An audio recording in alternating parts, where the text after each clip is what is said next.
नमस्कार दोस्तों, स्वागत है आपका हमारे official YouTube channel GS by Neeraj sir में। जैसा कि आप सभी को विदित होगा, लेखपाल की वैकेंसी आ गई है। तो यूपी में लेखपाल के टोटल 7000 प्लस पद आए हैं। ठीक है, 7019 पद के करीब वैकेंसी आने वाली है। तो क्यों ना हम लोग अभी से तैयारी स्टार्ट कर दें, क्योंकि लेखपाल की भर्ती में फाइनल ज्वाइनिंग वही का होगा जो बंदा लेखपाल के जो पेपर 1 है, केवल एक ही पेपर होना है और उसी में अच्छी मेरिट लाएगा। तो मेरिट के हिसाब से फाइनली सिलेक्शन होना है। अगर आप मेरिट अच्छे रैंक में लाते हैं, यानी बढ़िया तैयारी कर लेते हैं, तो आपका फाइनली सिलेक्शन हो जाएगा, कोई नहीं रोक पाएगा।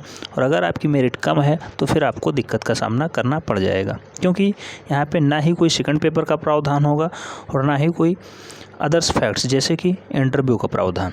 तो यहाँ पे ये सब कुछ नहीं होना है, केवल आपको तैयारी करना है।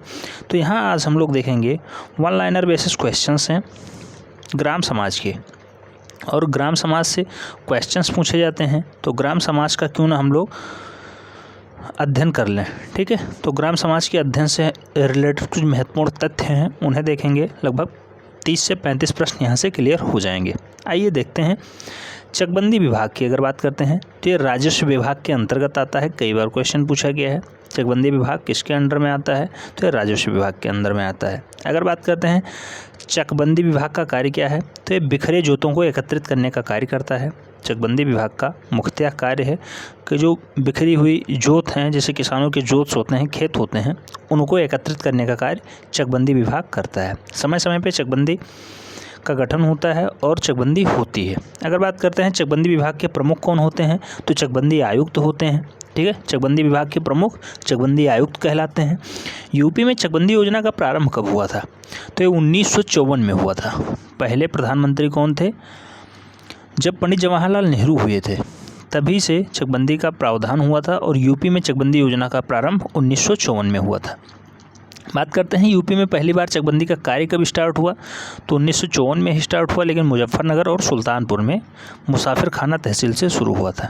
ठीक है, मुजफ्फरपुर के कैरोना और सुल्तानपुर के मुसाफिर खाना तहसील से सबसे पहले यूपी में चकबंदी का कार्य स्टार्ट हुआ 1954 में। नेक्स्ट बात करेंगे वर्ष 1958 में, तो चकबंदी को पूरे उत्तर प्रदेश में लागू कर दिया गया। लगभग 75 जिले जो आज वर्तमान में पाए जाते हैं, 75 जिलों में चकबंदी को लागू किया गया सन 1958 में। अब बात करते हैं चकबंदी का वास्तविक कार्य कौन करता है, तो चकबंदी लेखपाल करता है। चकबंदी का वास्तविक कार्य कौन करेगा, तो चकबंदी लेखपाल करेगा। इसकी अलग पोस्ट होती है और उसी बेसिस पे हम लोग तैयारी कर रहे हैं कि फाइनली लेखपाल पद हो जाए। अगर बात करते हैं उत्तर प्रदेश, तो जोत चकबंदी अधिनियम कब आया था, तो उत्तर प्रदेश में जोत चकबंदी अधिनियम जो आया था वो 1953 में आया था। 1953 में जोतों के एकत्रित करने के लिए चकबंदी अधिनियम उत्तर प्रदेश लाया गया 1953 में। 54 में चकबंदी स्टार्ट हुई, इसलिए 53 में अधिनियम आ जाएगा। अधिनियम मतलब कानून। बात करते हैं नेक्स्ट पॉइंट की, तो लेखपाल अपने हलके में प्रत्येक गाँव का प्रत्येक वर्ष खेत में जाकर 3 बार निरीक्षण करता है। 3 बार इसलिए क्योंकि टोटल 3 फसलें होती हैं, रबी, खरीफ और जायद। ठीक है, तो तीनों फसलों का मुआयना करना रहता है, उसे कहते हैं पड़ताल। ठीक है, उसे कहते हैं पड़ताल। जब किसान के खेत में जाके लेखपाल को ब्यौरा देना रहता है, उसे कहते हैं पड़ताल। कई बार क्वेश्चन पूछा गया है, इसलिए ध्यान रखना है।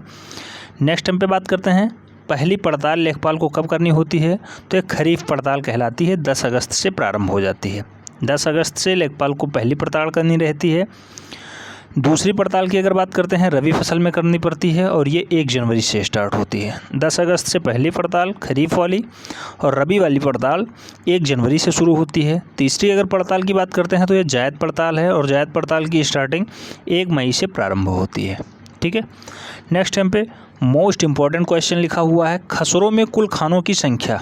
ये 2015 का क्वेश्चन है।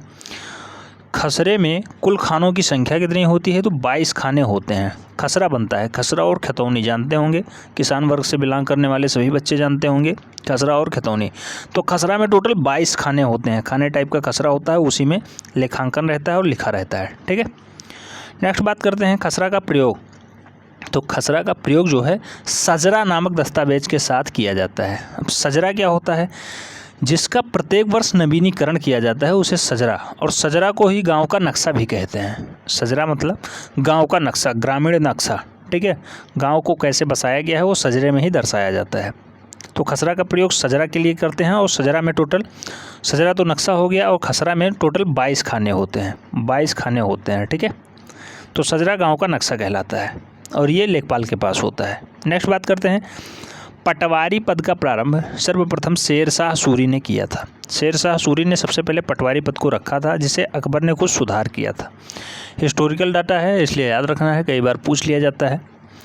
अब बात करते हैं लेटेस्ट में, तो चौधरी चरण सिंह के समय में पटवारी का नाम बदल करके लेखपाल किया गया था। तो उससे पहले भी यहाँ पटवारी वैकेंसी आती थी, लेकिन जब चौधरी चरण सिंह यहाँ के सीएम बने उसके बाद से लेखपाल कर दिया गया। अभी भी राजस्थान में पटवारी ही आती है, ध्यान रखना है, वहाँ की गवर्नमेंट ने कोई फेरबदल नहीं किया है। तो पटवारी से लेखपाल का नामकरण किसके समय में हुआ है? चौधरी चरण सिंह जी के समय में हुआ है। नेक्स्ट, वार्षिक रजिस्टर को खतौनी के नाम से जानते हैं। खतौनी वार्षिक रजिस्टर के नाम से जाना जाता है, ठीक है। इंपॉर्टेंट डाटा है, याद रखना है। नेक्स्ट, कृषि वर्ष 1 जुलाई से प्रारंभ होकर 30 जून तक चलता है, इसे फसली वर्ष कहते हैं। 1 जुलाई से 30 जून तक फसली वर्ष कहलाता है। 30 जून तक फसली वर्ष कहलाता है, ठीक है। 1 जुलाई से प्रारंभ होकर 30 जून तक फसली वर्ष चलता है। नेक्स्ट टाइम पे अगर हम लोग बात करते हैं, अमीन नामक कर्मचारी का मुख्य कार्य क्या होता है? तो ये भू राजस्व की वसूली करता है और अमीन अभी भी यूपी में कार्यरत हैं, ठीक है। हालांकि अमीन की वैकेंसी बहुत दिन हो गई नहीं आई है, लेकिन अमीन नामक कर्मचारी का मुख्य कार्य जो है वो भू राजस्व को एकत्रित करना यानी कलेक्शन करना होता है। नेक्स्ट टाइम पे बात करते हैं, खसरा एवं खतौनी को सम्मिलित रूप से क्या कहते हैं? तो अधिकार अभिलेख कहा जाता है। खसरा खतौनी को अधिकार अभिलेख के नाम से जानते हैं। और खसरा में टोटल 22 खाने होते हैं, ध्यान रखना है, 22 खाने होते हैं। और खतौनी को क्या कहा जाता है? तो खतौनी को स्पेशलाइज अभी हमने बताया था, क्या कहते हैं? वार्षिक रजिस्टर कहा जाता है। वार्षिक रजिस्टर खतौनी को कहा जाता है।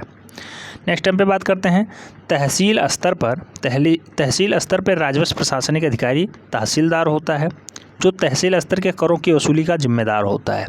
तहसीलदार का मुख्य कार्य क्या होता है? तो अपने तहसील के अंडर में जितने भी चुंगी कर या फिर कृषि कर आते हैं उनको कलेक्शन करवाता है, ठीक है, और उसकी वसूली का जिम्मेदार होता है तहसीलदार, ठीक है। नेक्स्ट, कानूनगो या राजस्व निरीक्षक भूलेख निरीक्षक होता है, जो लेखपाल के खसरे और खतौनी की जांच करता है। लेखपाल जो खसरा खतौनी कंप्लीट करता है उसकी जांच कौन करता है? कानूनगो करता है। और इस वाली 2020 की वैकेंसी में 1053 पद का प्रावधान रहने वाला है कानूनगो के लिए भी, तो इसलिए ध्यान रखना है, बढ़िया वैकेंसी कानूनगो के लिए भी है। आपको थोड़ी सी तैयारी में धार देने की ज़रूरत है, क्योंकि लेखपाल में कोई मेंस परीक्षा नहीं होती है। प्री परीक्षा के आधार पे आपकी फाइनल ज्वाइनिंग हो जाएगी, ना ही कोई इंटरव्यू का प्रावधान है, क्योंकि भाजपा गवर्नमेंट आने के बाद इंटरव्यू का प्रावधान हटा दिया गया था।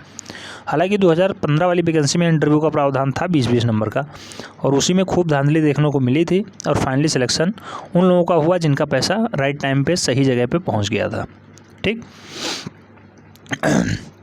लास्ट क्वेश्चन देखते हैं, तहसील दिवस का आयोजन प्रत्येक माह के प्रथम और तृतीय मंगलवार, पहला और तीसरा मंगलवार होता है, ध्यान रखना है, फर्स्ट एंड थर्ड।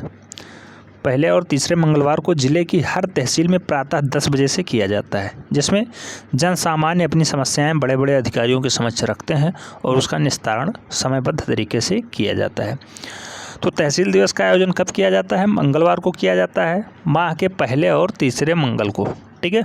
तो ध्यान रखना है, ये कुछ महत्वपूर्ण फैक्ट्स थे जो कि किससे संबंधित है? ग्रामीण समाज से संबंधित है। तो ग्रामीण समाज और ग्रामीण विकास को हम लोग यहाँ से देखेंगे, और ग्रामीण समाज और ग्रामीण विकास से 40 प्रश्न पूछे जाते हैं 2015 के अकॉर्डिंग, ठीक है। 2015 के अकॉर्डिंग चकबंदी लेखपाल में 40 प्रश्न पूछे गए थे ग्रामीण समाज से। तो इस 40 MCQs को हम लोग बहुत अच्छे ढंग से देखेंगे और हर बार इसकी प्रैक्टिस करेंगे। अगर फाइनली एक सीट आपको चाहिए तो आप हमारे बताए गए सभी निर्देशों का पालन करें और चैनल को सब्सक्राइब कर लें, क्योंकि यहाँ पे फ्री ऑफ कॉस्ट लेखपाल की तैयारी कराई जाएगी, उसमें कोई शंका और संदेह नहीं करना है। यहाँ पे आपको हिंदी, रीजनिंग, मैथ, GS सब कुछ पढ़ाया जाएगा, ठीक है। हालांकि लेखपाल में रीजनिंग का प्रावधान नहीं है, लेकिन मैथ्स के कुछ ऐसे क्वेश्चंस होते हैं जो लॉजिकल बेसिस हो जाते हैं, उसे हम लोग रीजनिंग में ही इंक्लूड कर लेते हैं और उसे अच्छे ढंग से पढ़ने का प्रयास करते हैं।